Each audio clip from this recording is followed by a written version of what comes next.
Content warning. This podcast episode contains discussions of a sensitive nature that may be triggering for some individuals. 5, 4, 3, 2, 1. Let's go. Diary of a Kidney Warrior podcast in partnership with Kidney Care UK, sharing faith, knowledge, hope, and love. Hi, and welcome to Diary of a Kidney Warrior podcast. My name is Dee Moore, and I am a kidney warrior. This podcast is dedicated to encourage, educate, and inspire as we explore all aspects of kidney disease, related chronic illnesses, and health. In today's episode, I am bringing you a kidney warrior story. Now, there's always something you can learn from someone's story, something that can bring inspiration and hope. In today's episode, I'm joined by Ravi, an IT professional and dialysis patient who opens up about his unexpected journey with CKD. Ravi's journey is filled with unexpected challenges, personal growth, and resilience. This is a story of survival, community, and finding purpose even in the darkest of moments. Whether you're living with CKD or supporting someone who is, Ravi's journey is sure to inspire. Stay with us for a conversation that's honest, uplifting, and full of hope. Hi, and welcome to Diary of a Kidney Warrior podcast. How are you doing today, Ravi? I'm absolutely fine. Thank you for having me today. It is an absolute pleasure. And full disclosure, listeners, Ravi and I are dialysis buddies. Yes, we met at dialysis and we see each other regularly at dialysis. It's really nice to actually speak with somebody who I actually know on a personal level, and knowing the generous and the warm person that you are. It really has been an absolute pleasure getting to know you. You're a really great guy. And ladies, he's single. I said it first here. But anyway, let's get back to the point. So as everyone knows, I love sharing kidney warrior stories. I love interviewing kidney warriors. Why? Because there's so much you can learn from someone's lived experience with CKD. It's empowering. There's so much you can learn. So yeah, I'm always excited to record these interviews. So without further ado, I'm going to ask my first question. And my first question is, how did your kidney warrior journey begin? And how were you diagnosed?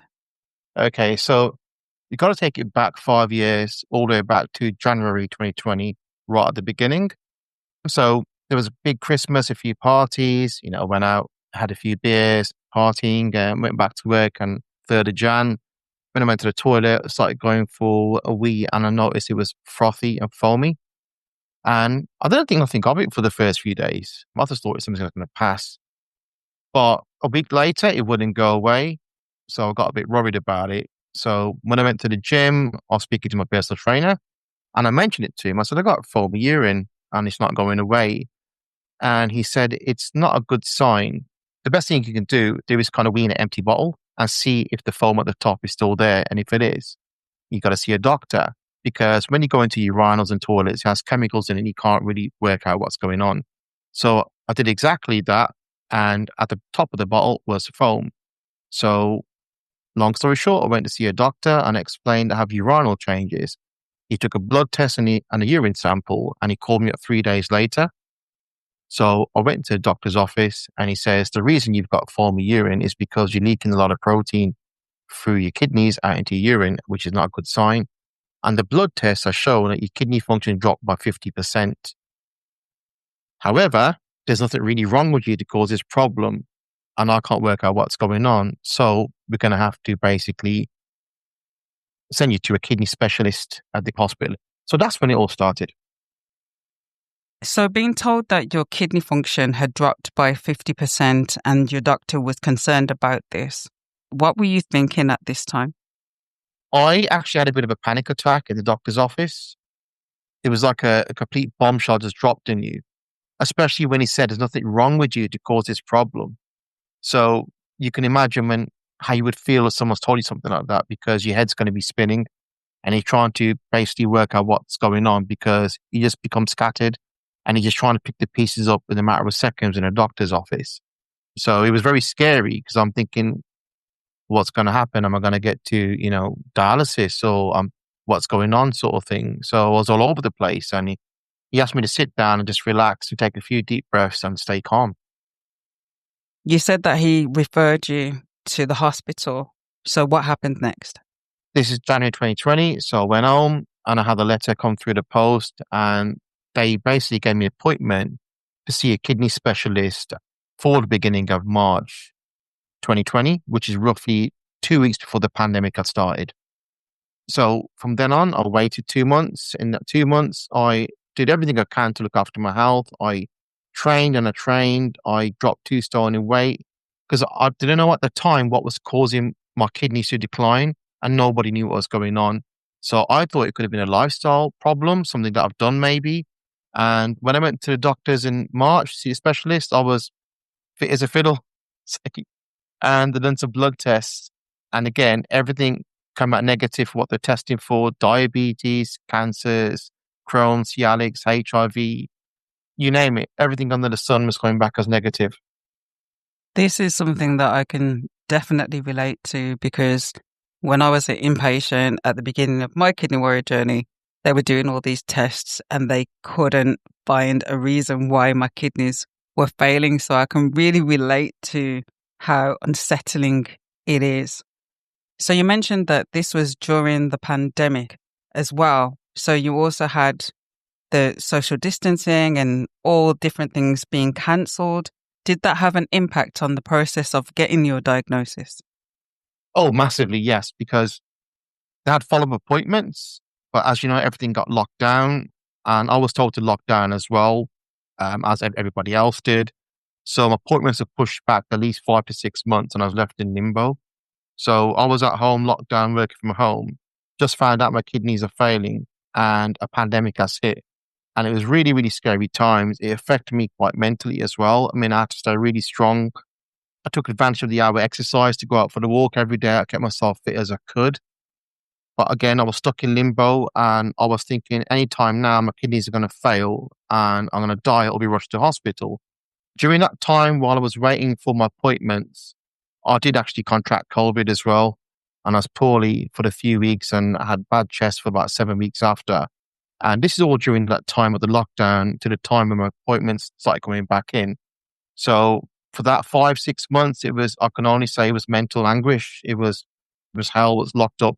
I was depressed. I didn't know what was going to happen, which way things were going. But things started opening up again and I got my appointments coming through back in August 2020. So all those months of anguish and trying to deal with essentially not knowing what was going on, did you get any kind of support with your mental health or were you managing this by yourself? Most of it was managed by myself because everybody was locked down and I couldn't see or speak to people. My mum was a big support and my family and friends. The only way we could communicate was over the phone and WhatsApp, and everybody knew what's happened. I said my closest family and friends knew what was going on. They knew my kidneys were failing and I found out. There was a pandemic as well. And during that time, obviously, family and friends had got COVID. There was a lot of people that I knew had family relatives who passed away as well. So it was a difficult situation, difficult time. And a lot of it was managed by myself because basically the situation caused me to do that. I had no other choice but to do it. So you mentioned that the appointments started to open up again. Did you finally get your diagnosis at this point? Yes, I did. So I was called back in. And as you know, all the blood tested came back negative for a lot of the diseases. They done scans, which also came back negative. They showed my kidneys were actually intact. So they ruled out kidney cancer. So the doctor says, right, we got to get you into a biopsy because I can't find the problem. And this is the only way we're going to find a problem. So I was called into surgery roughly around about towards the end of August 2020. So they took some of my kidney away to study it. So then I went home and I had to wait 2 weeks. So I waited the 2 weeks. I was called back up, went back to the hospital. And they says, well, there's good news and bad news. The good news is the biopsy was successful and you don't have to do it again. And I said, great. The bad news is you've got a problem. We know what it is. And the problem is you've got something called IgA nephropathy. And I've never heard of this at all, not even once in my entire life. And I was just gobsmacked, like, what is that? What does that mean? And I was a bit confused and a bit angry at myself and upset because, again, I thought it's something that I've done in my life. And the doctor says it's nothing that you've done. There's nothing wrong with your lifestyle. It's a genetic problem. You're basically born with this. It's a non-systemic autoimmune illness, which means it's an autoimmune problem, but it's not a direct attack on your body from your immune system. It's a side effect of what's going on. So I asked what it was, and it says, well, it affects young, healthy Asian and white men 6 times more than anybody else. You're born with it, and it starts off the age between 16 and 30. And it could take about 20 years to get to renal failure. So they said, I could have had it since leaving school in my early 20s, and it's been there in the background that you ever knowing about it. The problem is, now we found it's done significant amount of damage, and it's going to be hard to control.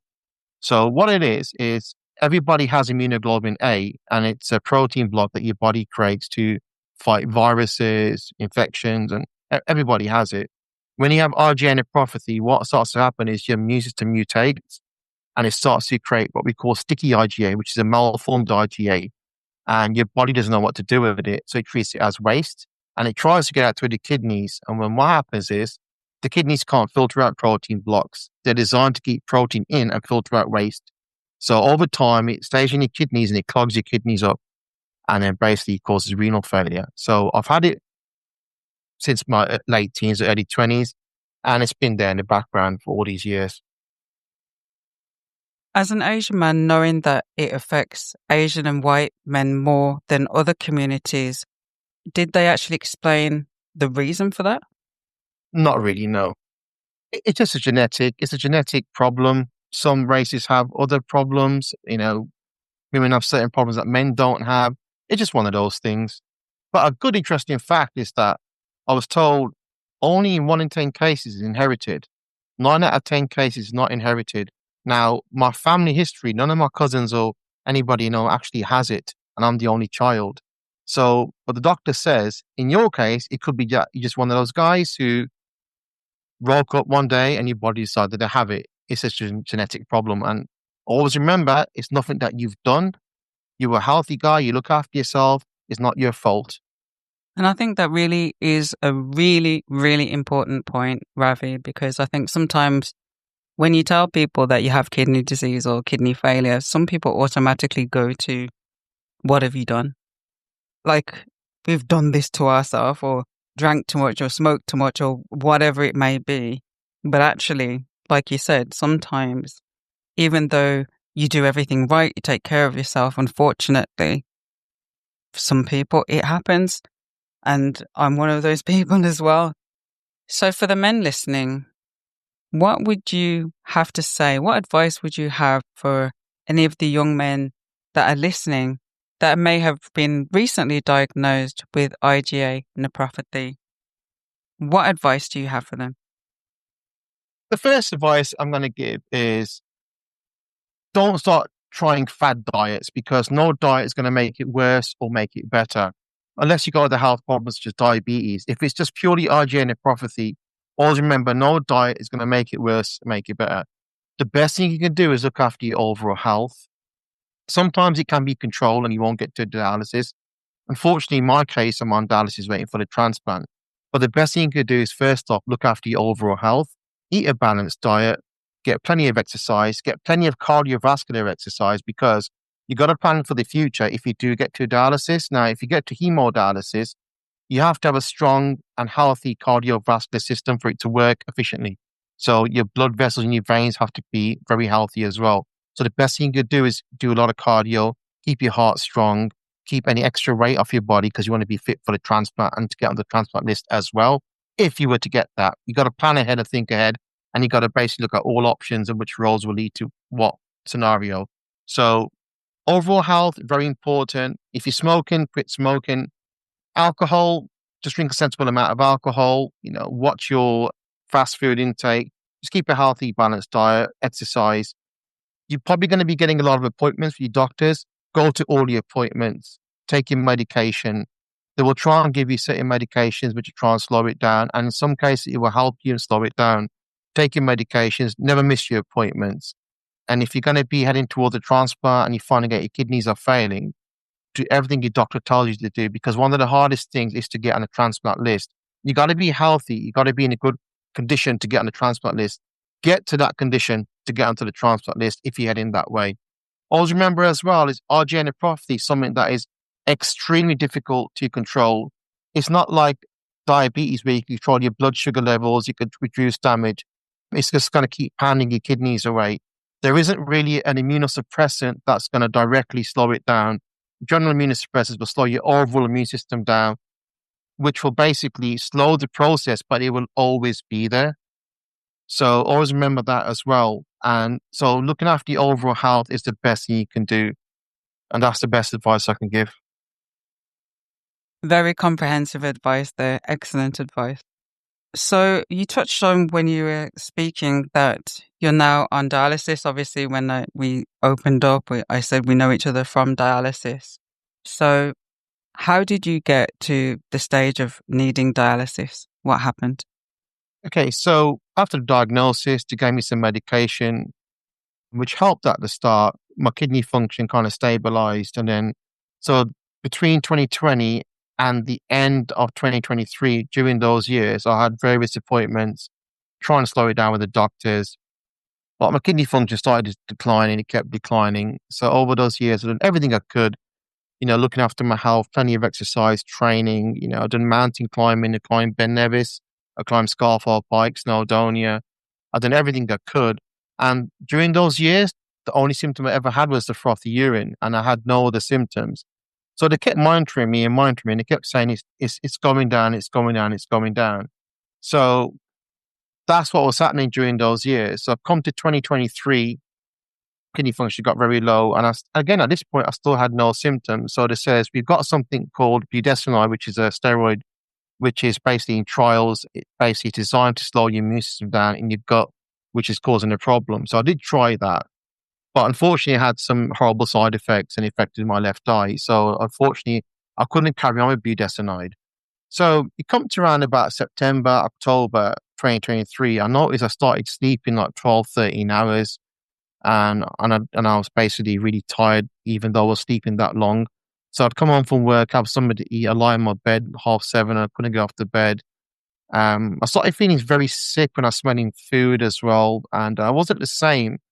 And I couldn't keep food down as well. I was feeling sick, and it got worse and worse and worse. And at this point, they said your kidney function's declining quite rapidly now.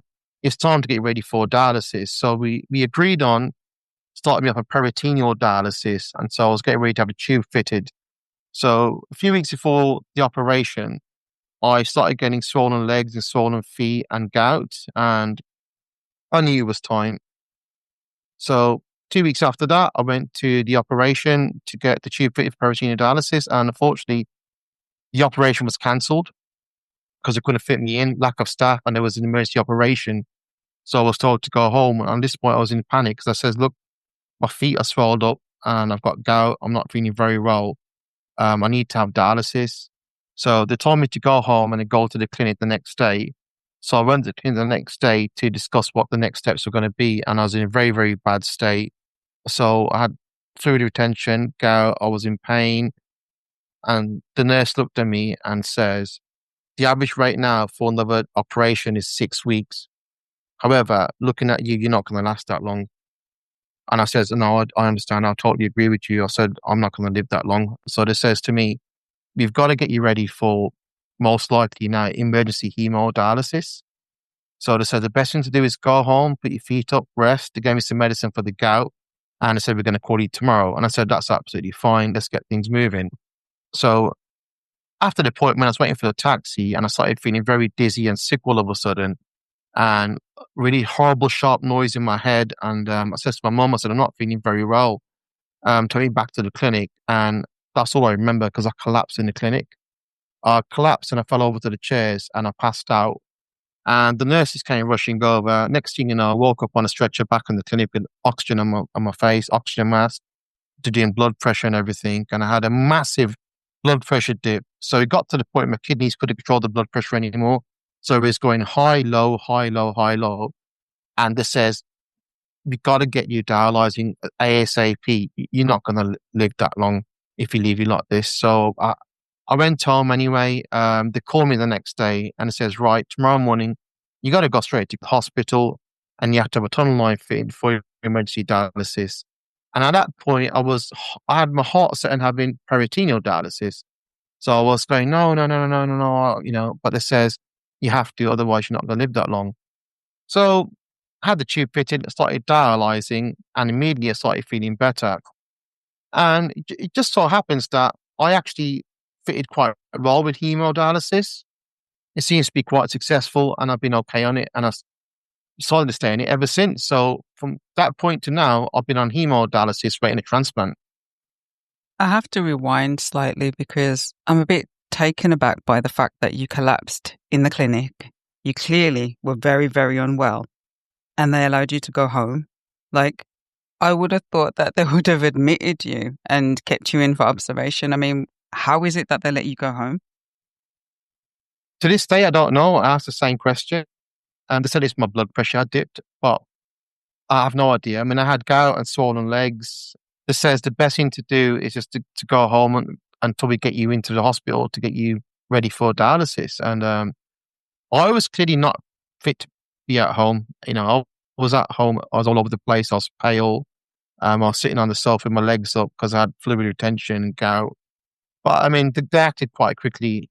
Within a day, I was in the hospital getting ready for dialysis and having hemodialysis. But yeah, it was a scary time. I don't think I was fit enough to go back home. I should have been admitted to hospital, but I wasn't. So I'm really, really taken aback, and not in a good way, that you were put through that. I mean, it's mind-boggling, but time and time again, I'm hearing stories and experiences like this, and it really shouldn't happen. I mean, thank God that you're okay, that everything's gone okay since, but really, you should never have been put in that position. No, I 100% agree. And I mean, I could have probably died. I don't know what could have happened. But, I was praying. I have a lot of faith in God. And that got me through it. God kept me alive is the way I look at it. And I'm here today. So you said earlier that hemodialysis really has worked for you. Could you elaborate more about that? From the first session, how did your body feel? What difference did hemodialysis make for you? So the first session, I mean, I was scared to death because I heard bad things about peritoneal. I heard bad things about hemodialysis. But it's whatever suits you. Everybody's different. Some people might fare well on peritoneal. Some might be doing well on hemo. So I was scared, but I had my first session and I was like, actually, this is all right. I feel great, So I thought I was going to be really tired and fatigued, and they took me off because you only dialyzed 2 hours in the first time anyway. So when I got off the machine, I got ready. I thought, oh my God, I'm going to be rolled out in a wheelchair and everything. But I was like Superman. I was like, okay, I feel fine. Yeah, cool, So I got ready. Even my mom was waiting for me outside. And even she says, I was so scared. I thought you were going to come out in a wheelchair. You're going to be really weak and tired. But I come marching out my bags. I was like, yeah, Mom, let's go. I'm pretty hungry now. Let's get some food. So I was absolutely fine. Because some people feel really drained off hemo, get a lot of highs and lows, or lows and highs. I just feel relatively normal on it. I just feel like it's been a success.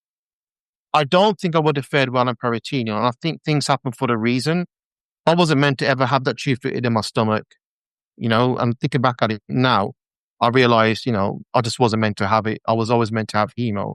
So eventually from the tube, I was moved on to a fistula in my left arm, which has been successful again. And I'm getting good clearance now. And again, I feel absolutely fine. I feel great. I do my best to look after myself. I'm just waiting a transplant. So for those who aren't familiar with the process of hemodialysis, you mentioned about clearance. And there is a difference between the clearance that you get with a line compared to what you get with a fistula. So for the people that aren't familiar with that, could you explain the difference? Yeah, so the tube that's fitted in, which is called the tunnel line, is a temporary way of dialyzing you for hemo. It's not meant to be a long-term solution. So what it is fitted most likely in the top of your chest and your neck. And the difference between a fistula is your fistula is your own vessels connected. The tube is foreign. So your fistula goes directly to your artery, so it gets it more cleaner blood coming out, which cleans it more directly. So if you look at the blood between your fistula and a tube, the tube is darker, where the fistula is a lot more redder. So you get a lot more clearance in that sense. So it clears out a lot of the toxins more than tunnel line. Tunnel lines tend to play up as well. So when they start playing up, you're not getting a good flow and inflow. So your blood's going out, it's getting clean, it's going back in. You're getting problems, machine stops, you have to come over, play around with it, unblock your tube. And it causes your clearance to get low because you're not cleaning enough blood out. And I was on the tube for about a year and my clearance started dropping. I started having problems with the tube. And it says, look, if you want to stay on hemo, we recommend a fistula. And it's probably one of the best decisions I ever made being on dialysis and during this journey was to have the fistula. And for those who aren't familiar with what a fistula is where they connect an artery and a vein to create a super vein so that you can put the needles for dialysis into this super vein that they've created for dialysis. So as a man who's on dialysis and on the transplant list, I think people don't realize that as a person on the waiting list for a transplant, you're not actually given a number. You're not told your number 1000 ... You're not told anything. You just get a call. And this call can happen 24 hours a day, literally any time. What is it like as a dialysis patient working and on the transplant list? What is the wait like? I would say it's nerve-wracking, anxious, I'd say, because you're waiting for the call that can happen at any time. So sometimes your mind will drift into it and you're looking at your phone thinking, I'm going to get a call any time now, and then there's times you just forget about it because life gets in the way, work gets in the way and you kind of forget about you on the transplant list. And then it kind of comes flooding back and you look at your phone again. And there's times where you get down, you get fed up. Of course, look, I can't really go abroad. There's certain things I can't do like I used to do before. And, I get depressed and I think, come on, hurry up, give me that call, I want a transplant. But, you have to basically stay calm and this time you have, take it and make the best of it. Look after yourself the best you can. If you feel like you're a little bit overweight, lose that weight. Look after your overall health the best you can because the fitter you are going into a transplant, the better you are coming out. So use this time, make the most of it and make the best of it by looking after your health. That's the best thing I can give advice to anybody who's waiting a transplant. Always keep an eye on your phone though. Keep it with you because even when I'm at work, the phone is always with me because I can get a call anytime. And let people know as well. Don't be afraid to let people know if you're working. Don't be scared to tell your employers. I've told my employers, I've told my managers, I've told my employees. I said, I can get a call anytime and I can be taken off and going for the transplant. And, and they're absolutely fine with that and to give me the support I need. So don't ever be scared to tell your employers as well. It's a difficult time and it can happen at any time. The best thing you can do is try and stay prepared for it. You mentioned that there's times when you feel low, like everybody, this is a really difficult journey. There's times where you're feeling depressed. How do you manage these low times, these feelings of depression? And what advice do you have for others who are going through the same? What I do to manage it, music is number one. I love my music and it helps me get through it. I like the industry I work in, IT, I love tech. I look at it as a hobby as well. I keep my mind focused into my work, which keeps my mind off my current situation with the kidneys. So I focus on my work, I like my movies. I try to do things that will take my mind off it. I speak to people as well, I speak to my mom, my friends. I'm somebody who wears his heart on the sleeve, I'm not afraid to tell people the truth of what's going on, what's happened. I always tell people, look, I'm feeling a bit low today, just let's meet up, let's go out for a little bit, do something. And my friends have been very supportive, my family have, my mum especially has been a rock as well, and my colleagues. So I always look for that support as well. And I can say to anybody, it's never feel ashamed or feel scared to look for support. Always speak to somebody, if you're feeling down, it's getting too much, take a bit of time out and speak to somebody. Never be afraid to do that. Speaking to somebody, getting it off your chest helps your mental health as well. And what I like to do is long distance walking as well. I still do 8-9 mile hikes and walks, especially when the sun's out. You enjoy the sun. It's good for your mental health. your physical health. It's very therapeutic, I'd say, and it keeps you fit as well. So another advice I could say to people, if you're feeling down and depressed on dialysis, is try and get a little bit of exercise. I'm not saying go to the gym and kill yourself. I'm saying even if it's 15 minutes a day, half an hour a day, you want to go for a nice walk, do that, take your deep breaths in and relax. And exercise will also help you as well. So those are the things I do to keep myself motivated and get away from depression. As I mentioned earlier, you work full time and you're a dialysis patient. How do you balance work and dialysis? Okay, so this is what I've been asked by a lot of people. I must say it's not easy. It can get tiring. So the benefit I have is I get to work from home quite a lot because I work in IT. So I have my home office, which helps a hell of a lot, I'd say. So I work from home 3 days and I'm in the office 2 days. So that gives me a time to have a bit extra sleep in the morning, get up, relax a little bit, not rushing around. The days I have to go to the office, I do find a bit difficult because some days I have dialysis on the office day. So I'll get up 7:30 in the morning, I'll get ready, go to the office, work, I'll come straight to dialysis from work. So I'll leave my house at 7:30 in the morning, I'll be on for about 11:30 at night. Then I got to go to bed, get up again and go back to work. It's difficult to manage, but I'd say what keeps people going is having a purpose. You got to have a purpose in life. You got to get up. You got to be motivated. You got to metabolize because the dialysis machine only does so much. You got to be active to basically burn through what you're eating and drinking as well. So the more active you are, the more it will help you, I'd say. It's not easy, but you got to keep up. You got to keep going. I wouldn't like to be stuck at home doing nothing and being on dialysis. I think that, my body will slow down, my metabolism will slow down as well. So, but again, there's a balance there because I get to work from home 3 days. I would find it hard if I had to get up and work outside 5 days a week and commute 5 days a week. I don't think I'd be able to do that. I would find it tiring, but that keeps me in balance, if that makes any sense. I agree entirely. I think it's really important to have something that gives you that purpose. I 1000% agree with everything you've said. As someone who clearly takes good care of themselves and does everything in their power to help themselves, what advice do you have for people in terms of taking care of their general health? The best advice I can give is go to your GP and get your yearly blood test, your health MOT. Because the more you do that, if anything's wrong, they could pick something up. So the key thing is with any disease is early diagnosis and early treatment. If you're worried about kidney function, what it means, if you're having these tests and you want to understand what the numbers mean, look for 2 things for kidney function. One is your eGFR and one is your creatinine levels. So your eGFR is your kidney function. So I think roughly around about my age, it should be about 100. And at the time I found out I had kidney disease, it was 45. So when you have your blood test, always check for those 2 numbers. You got to remember that for optimal kidney function, your GFR has to be 60 or more. Now, the problem is if your GFR is 60 or above, it doesn't show any red flags and the doctors won't do anything. The alarm bells start ringing is when it drops below 60.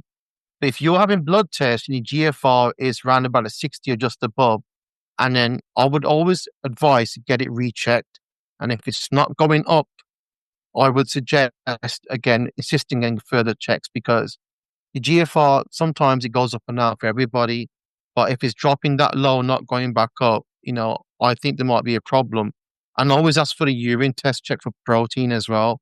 Now, the problem is that my blood tests over the years showed a jump up and down in GFR, but overall it was slowly declining. Because of that rule that they don't pick it up if it drops below 60, it wasn't picked up early enough.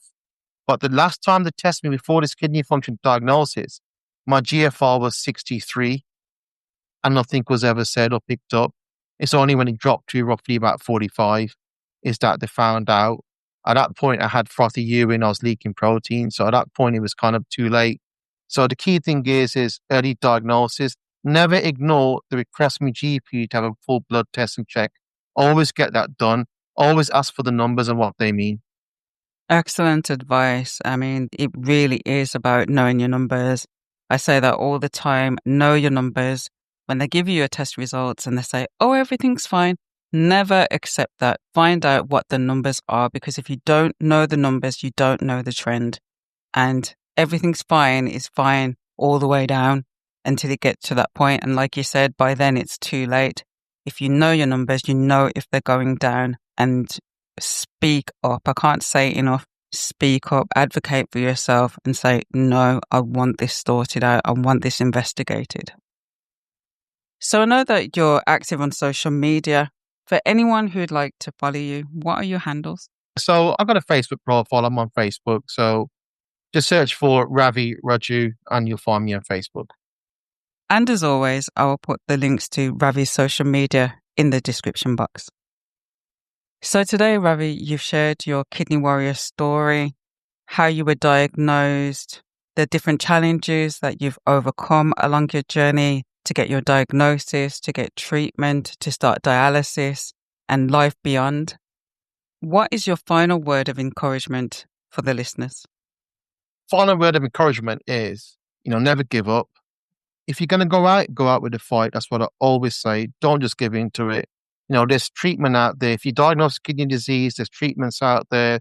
There's dialysis, there's transplants. It isn't the end, and you got to fight. You got to look after yourself, look after your overall health the best you can. And one of the best advices I can give to anybody with kidney disease is understand your kidney disease. Understand that it's not one size fits all. There is different kidney diseases. There's one cause for diabetes. There's IgA nephropathy. There's various types of different kidney diseases. So understand it, take time out to read about it, read into it, understand how you can help it.